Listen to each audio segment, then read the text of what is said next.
I want to talk a little bit about the history of accounts receivable financing. It's been around a very long time. It's a growing industry and has been growing for quite some time. The industry right now is a $200 billion industry. It has been secondary to the banks or alternative financing option for many, many years. A lot of large companies, I've heard all kinds of stats of large companies, but they use somebody else's cash to grow their business with. They sit on their money. So it's no different for you. Even though you may be a $15 or $10 million and less company growing in your market space, or have been up to $10 million and now with the economy are back down a little bit and growing out of it. That's kind of our specialty. That's our strike zone, if you will. Those companies that are 10 to 15 or less, we work well with them. We've seen companies come in at $500,000 or $1 million and then grow to $10 million businesses. But the industry as a whole has been around a long time. Some people say, well, I hadn't heard about it, but there's a significant amount of information out there with it. And sometimes we have to actually go through and coach people, you know, what is AR financing or factoring, and why have I not heard of it before? Yeah, and I think the other thing is that a lot of our clients, because in a lot of cases our clients are starting out, they're clients under $5 million a year in sales, some of them under $2 million a year in sales.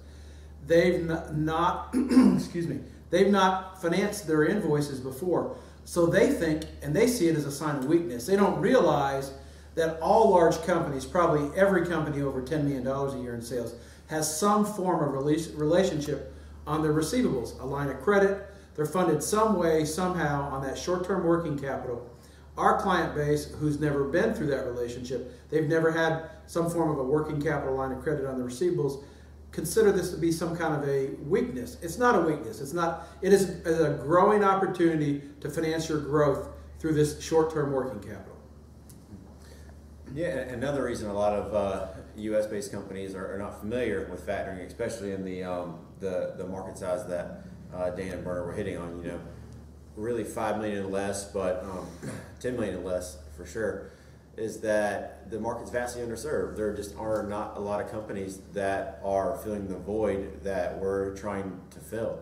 Factoring is very prevalent throughout Europe, Australia, New Zealand. It's much more widely accepted. It's a common term over there. But as far as the U.S., our learning curve is a little further behind, but especially with companies in 10 million or less a year in revenue.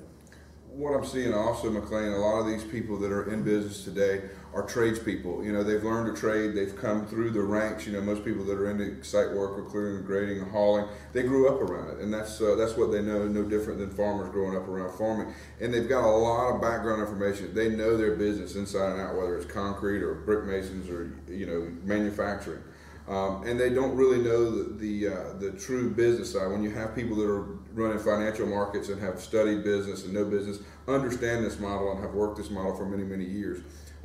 Some CPAs understand it, and some CPAs go the other way because they don't understand the alternative financing options.